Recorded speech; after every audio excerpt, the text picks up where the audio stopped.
We start by defining the addressable market as AM. Now, instead of the Greek letter rho, we'll use MS for the company's market share. That's what you get when you divide the company's revenue by the addressable market.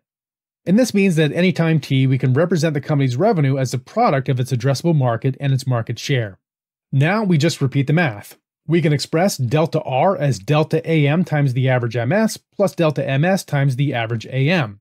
When we plug this into the revenue growth formula, we get two new value drivers. Addressable market growth, representing broader market forces, and market share growth, representing the specific activities of the GP or management team. These two value drivers will always add up to the same number you get from the revenue growth formula you see up top. The logarithmic model also works as expected. The addressable market growth multiplier is AM2 over AM1, and the market share growth multiplier is MS2 over MS1.